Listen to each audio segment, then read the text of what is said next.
Chapitre 4. Le pèlerinage de Jeff. Le lendemain du départ du cœur d'Aurore vers sa nouvelle vie, Jeff se tient silencieusement face à la chambre d'hôpital, le visage marqué par une fatigue sans âge. Il vient de dire adieu à sa fille bien-aimée. Malgré le soutien discret de Lucas à ses côtés, le père d'Aurore éprouve un vide immense, un gouffre d'où aucune parole, aucun geste ne semble pouvoir le tirer. Pourtant, au creux de cette douleur, une idée commence à prendre forme, simple mais persistante.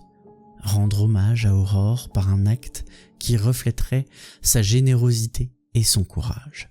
La décision de Jeff est prise avant même qu'il n'en saisisse toute l'ampleur. Inspiré par la force d'Aurore, il décide de partir à pied de Marseille à Paris, là où le cœur de sa fille battra désormais dans la poitrine de Mia, une adolescente qui, sans le savoir, deviendra la dépositaire du plus précieux héritage d'Aurore. Et il le fera en 27 jours, le nombre d'années qu'Aurore a passé sur cette terre à inspirer son entourage. Le soir même, Jeff rassemble les quelques affaires qu'il emportera avec lui. Dans un sac à dos simple, il glisse un carnet de cuir dans lequel il inscrira ses pensées au fil de ce voyage. Ce carnet devient pour lui une sorte de journal, un lien entre lui et sa fille, une façon d'emporter sa présence dans chaque pas de ce pèlerinage. Il y ajoute une photo d'Aurore, souriante, pleine de vie, une image capturée lors d'un jour ensoleillé au bord de la mer. Cette image, il la regarde longtemps, puis la range soigneusement. La veille, au soir avant de quitter la maison, il embrasse Léo et Camille, sa femme, puis il écrit les premiers mots dans son carnet, hésitant sur la façon d'exprimer l'inimaginable. « Aurore, mon ange, je marcherai pour toi. À chaque pas, je me rapprocherai de toi, de ton cœur qui continue à battre. Hier, j'ai appris qu'une jeune fille a reçu ton cœur, mon Aurore. Une adolescente à qui tu donnes une chance de vivre. Elle, qui a attendu ce miracle, peut enfin percevoir son avenir. La vie est étrange, cruelle, mais parfois pleine de magie. Cette magie qui fait que, malgré la douleur de ton absence, une autre vie puisse briller grâce à toi. Mon amour pour toi dépasse les kilomètres. Je marche pour Mia, comme je marchais pour toi quand tu étais enfant, pour te protéger, veiller sur toi.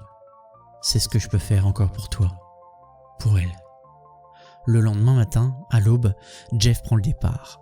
La première étape de son voyage lui semble à la fois irréelle et démesurée. Il longe les rues encore silencieuses de Marseille, sa ville qui s'éveille lentement sous le soleil matinal. Le froid matinal de novembre mord ses joues, mais Jeff avance, le regard droit, déterminé.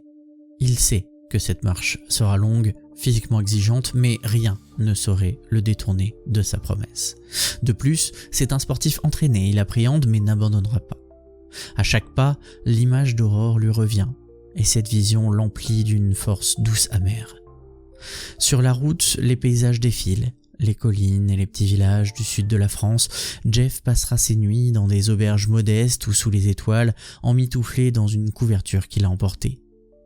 Ses pensées, dans le silence de ses soirées solitaires, sont entièrement tournées vers sa fille et cette nouvelle vie qui pulse à présent dans le corps d'une autre.